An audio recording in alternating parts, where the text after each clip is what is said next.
Dis à quelqu'un le temps favorable de Dieu. Touche quelqu'un et dis à la personne, ce soir c'est ton temps. Dis à quelqu'un, ce soir tu n'es pas fait erreur d'être ici. Tu es là parce que le ciel veut te bénir. Tu es là parce que le Seigneur a quelque chose à faire avec toi. Tu es ici ce soir parce que le ciel va changer votre vie. Tu es ici parce que dans la famille, le changement va commencer à venir par toi. Donne-moi un bon amen. Il y a le temps, le diable vient dans ta vie. Il commence à te manipuler, contrôler. Il commence à détruire des choses. Quand tu vois la jeune fille, elle est jolie. 3 enfants sans papa. Tu vois le jeune homme, il connaît papier, mais il n'y a pas de travail. Tout est bloqué, tout est mélangé. Il y a le temps pour ça. Mais lorsque le temps de Dieu arrive, il commence à changer des choses. Bien, mais quand le temps n'est pas encore arrivé, ce sera difficile pour les gens pour voir ce qui se cache en toi. Quand le temps n'est pas encore arrivé, même tes familles vont te rejeter. Les gens même que tu as su faire pour le faire devenir grand, ils vont t'abandonner. Ils vont te rabaisser. Ils ne vont pas te calculer. Lorsque on veut faire réunion, on ne va même pas t'appeler parce qu'il n'y a rien dans ta poche. Les gens vont dire que tu ne te sens pas bon. Qu'avec toi, est-ce que quelque chose de bon peut sortir? Quelqu'un qui sent comme mouton. Mais pourquoi? C'est parce que tu es dans un moment où le temps te fatigue. Où le temps est en train de te maltraiter bizarre.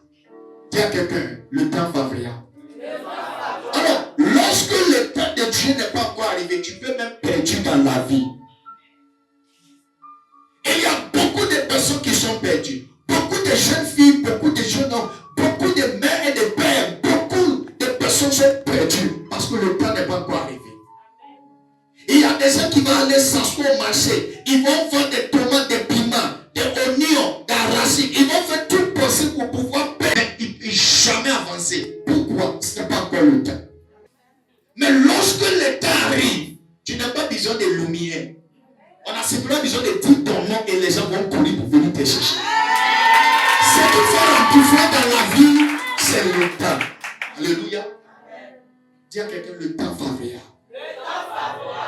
Je prie que la bénédiction localise ta famille. Que la bénédiction localise ta maison. Que la bénédiction localise ta vie. Que la bénédiction localise tes finances. Que la bénédiction localise tout ce que ta main touche. Alléluia. Rapidement, on va aller dans le livre de Genèse. Genèse chapitre 35, verset 15. Le temps favorable de Dieu. Je lis la parole de Dieu. D'accord. Un homme le rencontra comme il irait dans les champs. D'accord. Il le questionna en disant, que cherches-tu? Joseph répondit, je cherche mes frères. D'accord. Dis-moi, je te prie, où ils vont perdre leur troupeau. Et l'homme dit, ils sont partis d'ici, car je les ai entendus dire, allons à Dothan. Joseph alla après ses frères et il les trouva à Dothan. Amen. Acclame Dieu très fort. Si vous vous souvenez bien, lorsque Joseph était perdu sur le désert, ce n'est pas Joseph qui a trouvé un homme, mais c'est un homme qui a trouvé Joseph. Est-ce que vous me suivez? Alors, faveur, ce n'est pas ce que tu trouves. Faveur, c'est ce qui te trouve. Alléluia. Et donc, tout le monde en Côte d'Ivoire ici connaissent le président. Mais, est-ce que le président te connaît? Donc, faveur, ce n'est pas ce que toi tu trouves. Faveur, c'est ce qui te trouve. Donc, lorsqu'il était perdu, et il ne sait pas quoi faire, il ne sait pas soit d'aller à gauche ou à droite, la Bible dit, il y a un homme qu'il a trouvé. Donc, lorsque la vie devient difficile pour nous, Dieu apporte des gens qui sont capables de nous corriger. Lorsque le temps favorable de le Seigneur arrive, il touche les cœurs des gens pour venir nous aider. Et donc, dans ce texte, on voit qu'il était perdu lorsqu'il cherchait ses frères. Et ce n'est pas lui qui a trouvé un homme, mais c'est un homme qui lui a trouvé. Et qui a envoyé? C'est Dieu qui a envoyé un homme vers lui. Que le Seigneur apporte quelqu'un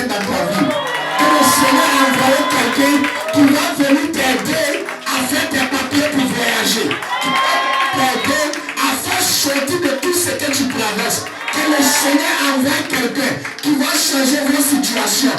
Quelqu'un même qui va t'aider à manifester votre objectif. Que le Seigneur envoie quelqu'un qui va vous aider à avoir provision pour votre vision. Que le Seigneur envoie quelqu'un qui va aider à manifester toutes les grandes choses dans votre vie. Acclamez très fort. Alléluia. Je prie que dans ce mois d'octobre, le Seigneur va envoyer un ange. Un certain nom qui va quitter quelque part, nulle part.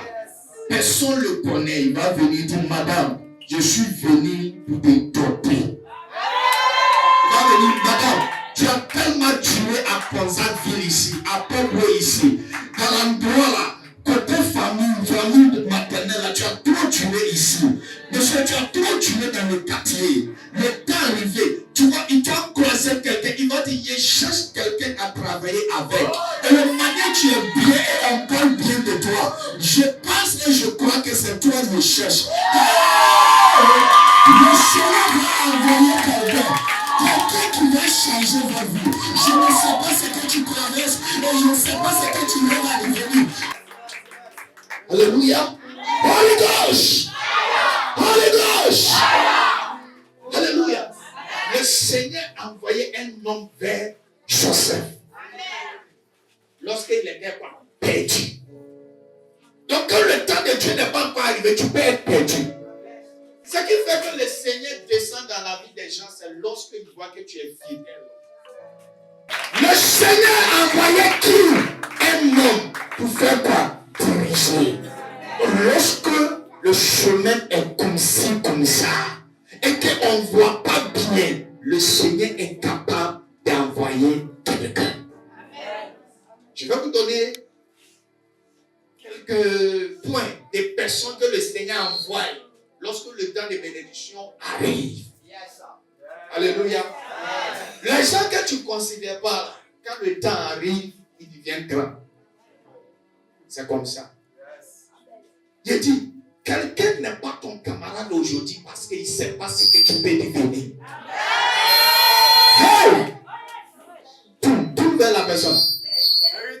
Vous lui dites, à partir d'aujourd'hui. Écoutez, prends ton portable, prends ton portable.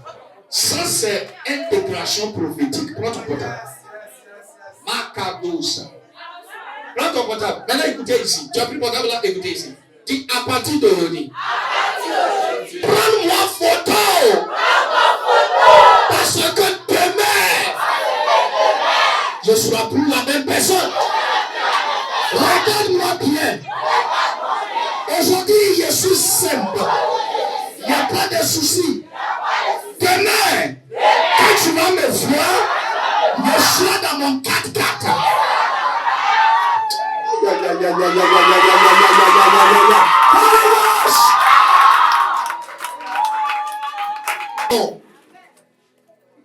Est-ce que vous savez que nous tous dans notre vie, à un moment donné, le Seigneur a envoyé un certain nombre pour venir nous aider. Simplement qu'on n'est pas remarqué. Je te donne ça. Tu vois que il y a un problème qui arrive et tu ne sais pas comment régler. Et tu commences à réfléchir. Et puis, boum, il y a quelqu'un qui sort et puis il dit, madame, je suis venu t'aider. Et tu poses la question, mais qui a fait ça? C'est l'Éternel qui a fait ça. Reste tranquille parce que le Seigneur est en train de changer des choses dans ta vie. Tu sais, avec un homme, c'est impossible. Mais avec Dieu, c'est possible. Parce que lui, il est capable. Quand il a demandé à Pierre de marcher pour venir vers lui, Pierre avait peur. Et ce que Pierre ne savait pas, il dit, mais c'est quel fantôme qui a fait de marcher sur l'eau là? Il ne savait pas que quelques minutes après, lui aussi va commencer à marcher sur l'eau. Donc parfois, les gens critiquent ce qu'ils ne connaissaient pas. Mais calme-toi, quand le temps va arriver. Pour ce qui concerne bénédiction, Dieu seulement n'est pas suffisant. Mets ça dans ta tête. Dieu seulement n'est pas suffisant. Ok? Dieu devient suffisant pour notre bénédiction lorsqu'il envoie des gens vers nous pour venir nous aider. nous est que plusieurs fois, Dieu envoie les gens. Mais tellement, on ne sont pas focalisés. On ne voit pas les gens que Dieu envoie. Parfois, les gens que Dieu envoie pour nous aider, là, il y en a, là, tu es joli que eux. Il y en a, tu as même l'argent que eux. Mais, ce sont ces personnes-là, le Seigneur soulève pour t'aider. Est-ce que vous comprenez? Amen. Alors, dans ce verset, il était perdu. Et le Seigneur envoie quelqu'un pour venir lui faire quoi? Aider. Donc, c'est important pour toi pour savoir à quel moment l'Éternel va envoyer la personne pour venir t'aider. Donc, lorsque Jésus allait prêcher et il y avait faim et les gens veulent manger et il n'y a pas mangé, on trouve des pains et poissons. Tu sais ce qui est passé? Quand Jésus a prié dessus, le pain n'est pas multiplié. Le poisson n'est pas multiplié. Mais lorsque Jésus a commencé à donner à les disciples et les disciples ont commencé à partager, les pains et poissons ont commencé à faire quoi? Multiplier. Ça veut dire que multiplication du pain et poisson était cachée dans la distribution du pain et des poissons. Donc, dans le temps favorable de Dieu, tu peux avoir petites choses dans ta main. Prends pour travailler, ça va multiplier. Si le temps n'est pas encore arrivé, tu peux avoir beaucoup, mais tu ne vas rien. Mais lorsque le temps arrive, un peu qui est dans ta main là, tu as quelqu'un prêt pour travailler. Et le Seigneur va bénir ça. Amen. Donc le premier groupe de personnes que l'Éternel envoie dans notre vie, lorsque le temps favorable arrive et qu'il veut nous bénir, le premier groupe de personnes, ce sont les hommes d'affaires et d'influence. Dis à quelqu'un les hommes d'affaires. Non, touche quelqu'un dit les hommes d'affaires. Le premier groupe de personnes que le Seigneur envoie, c'est comme ça. Tu vois que la vie devient difficile. Tu ne sais pas quoi faire. Mais tu prends portable et tu lances son numéro et puis tu appelles. Une seule appel, lui, il vient dedans et tout est réglé. Où toi, tu ne peux pas arriver et il peut arriver là-bas. Les hommes d'affaires. Donc, vous voyez, les disciples de Jésus, il y avait les disciples qui étaient cachés. Il y avait les Nicodémons, il y avait un autre gars qui s'appelle Joseph d'Arimathie. Tous ceux-là sont les disciples, mais qui sont cachés. Donc, quand on cherchait les gens pour marcher sur la mer, il y avait Pierre. Quand on cherchait les gens pour partager des pains, il y avait Pierre, il y avait Jean, il y avait les restes. Mais ces deux gars-là n'étaient pas dedans. Mais vous savez, lorsque Jésus était crucifié et son corps était sur les croix, là, le pouvoir de Pierre ne peut pas arriver. Il faut un homme assez et d'influence. C'est là qu'on va aller chercher Joseph d'Arimathie pour aller négocier parce que c'est un milliardaire. Donc c'est lui qui va aller parler avec le roi pour prendre le corps de qui? Jésus. Si on entendait Pierre, ça allait pourrir là-bas. Si on entendait Jean, ça allait pourrir là-bas. Donc dans la vie, lorsque le temps favorable de l'Éternel arrive, il te donne les hommes et des femmes d'affaires. Je prie pour quelqu'un ce soir. Envoie des hommes d'affaires dans votre vie.